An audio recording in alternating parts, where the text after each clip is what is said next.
सुप्रभात प्यारे बच्चों। उम्मीद करता हूँ आप घर पर बहुत अच्छे से स्वस्थ होंगे और अपनी जो ऑनलाइन क्लासेज चल रही हैं उनमें अच्छे से पार्टिसिपेट कर रहे होंगे। लेकिन एक छोटी सी शिकायत करना चाहूँगा कि मैं जो वीडियो डाल रहा हूँ, आज मैंने देखा कि जो संस्कृत के जो वीडियो डाले गए थे उसमें सुबह 7th क्लास में दोपहर तक केवल मात्र 3 व्यूज़ थे, जो कि इवनिंग सेशन में जाकर के 19 व्यू हुए थे। इसका मतलब कि आप सुबह वीडियो को अच्छे से देख नहीं रहे हो। जो बता रहा हूँ मैं, जो चीज़ आपको करने के लिए बोल रहा हूँ उसको अच्छे से आप फॉलो नहीं कर रहे हो। तो आपको इस तरह की लापरवाही नहीं करनी चाहिए। जो बताया जाता है, इंस्ट्रक्शन दिया जाता है किसी भी सब्जेक्ट में, आपको उसे पूरी तरह से फॉलो करना चाहिए। ठीक है, तो आगे से ऐसी शिकायत नहीं आनी चाहिए। चलिए हम स्टार्ट करते हैं पार्ट 2, दादी माँ। एक दूसरा वीडियो मैंने जो डाला है उसमें पाठ को समझाया गया है।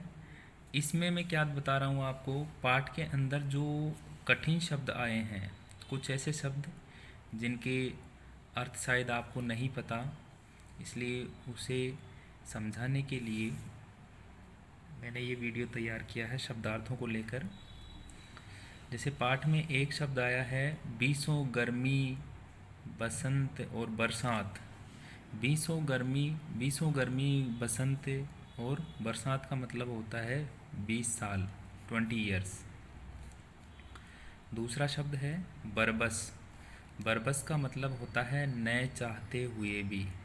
अपन किसी चीज़ की एक्सपेक्ट न करें और फिर वो हो जाए। ठीक है, यानी जैसे अपन कई बार होता है ना कि कई बार अपन किसी तरफ देखना नहीं चाहे लेकिन फिर भी न चाहते हुए भी हम उधर देखने लगते हैं, तो उसको अपन उस कंडीशन को कहेंगे बरबस। क्वार के दिन। क्वार के दिन से मतलब है दशहरे के आसपास का जो समय होता है, दशहरे के आसपास का जो समय होता है उसको अपन क्वार के दिन कहेंगे। अब इन दिनों में क्या होता है, इन दिनों में जो नॉर्थ इंडिया होता है उसमें ऋतु परिवर्तन का ज़्यादा असर देखने को मिलता है, जिसमें रात को हल्की हल्की ठंड बढ़ जाती है, दिन में धूप भी रहती है, रात को ठंड रहती है। इस तरह का जो मौसम का बदलाव है वो देखने को मिलता है। साउथ इंडिया में इसका प्रभाव जो है वो थोड़ा सा कम देखने को मिलता है। हुड़क। हुड़क क्या होती है? हुड़क का मतलब होता है किसी काम को करने के लिए पूरी तरह से एक्साइटेड होना। ठीक है, जिसको अपन क्या बोलेंगे, लालायित होना। ज्वर। ज्वर का मतलब होता है बुखार, फीवर। ठीक है। कुनेन। कुनेन देखिए क्या है कुनेन, सिनकोना नाम का एक पेड़ होता है और उस पेड़ की छाल, छाल मतलब छिलका, उस छिलके को निकाल कर उससे क्या बनाई जाती है, मलेरिया की दवाई बनाई जाती है, जिसको अपन क्या बोलते हैं, कुनेन बोलते हैं। ठीक है। मेस महाराज। मेस महाराज का मतलब रसोई घर में काम करने वाले जितने भी लोग होते हैं उन लोगों में जो हेड होता है। ठीक है, रसोई घर में काम करने वाले, खाना बनाने वाले जो लोग होते हैं उनमें जो हेड होता है, जिसकी देख रेख में सारा खाना तैयार होता है, उसको अपन मेस महाराज कह सकते हैं। अब इसमें बहुत सारे लोग हो सकते हैं और अकेला व्यक्ति भी हो सकता है। अगर कोई अकेला व्यक्ति खाना बनाने का काम करता है तो उसको भी अपन क्या बोलेंगे, मेस महाराज ही बोलेंगे। एक शब्द है सूद। सूद मतलब होता है ब्याज, इंटरेस्ट। ठीक है। अगहन। अगहन का अर्थ है मार्गशीर्ष महीना।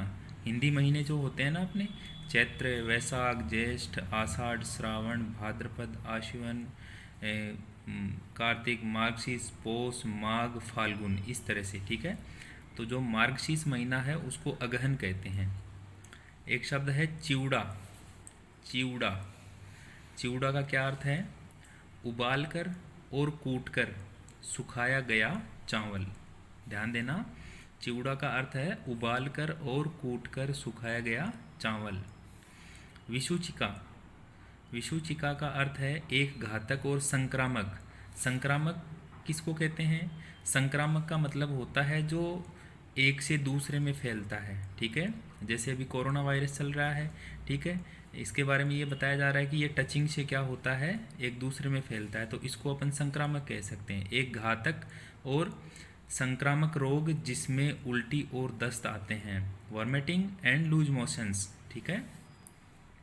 निस्तार, निस्तार का अर्थ होता है पार लगाना या बंधन मुक्त करना। अब पार लगाना या बंधन मुक्त करने का मतलब क्या होता है, कोई भी व्यक्ति अगर किसी प्रॉब्लम में फंसा हुआ है, किसी मुसीबत में फंसा हुआ है, तो उसकी समस्या को दूर कर देने का मतलब हो गया कि पार लगा दिया, उसको बंधन मुक्त कर दिया। दालान, दालान का मतलब होता है घर के भीतर का बड़ा चौक। अब ये घर के भीतर का भी हो सकता है और घर के जस्ट बाहर का जो सामने का जो बड़ा चौक होता है उसको भी अपन दालान कह सकते हैं। अभयदान, अभयदान का अर्थ होता है जीवन दान, ठीक है। वात्या चक्र, अब यहाँ पर दो शब्द हैं, देखिए समझिए इसको अच्छे से। वात्या, वात्या का अर्थ होता है वायु, ठीक है, एयर, ठीक है। और चक्र, चक्र मतलब साइकिल। अब वायु का चक्र, ठीक है, लेकिन इसके लिए जो शब्द है वो अपन क्या ले सकते हैं काम में, बवंडर।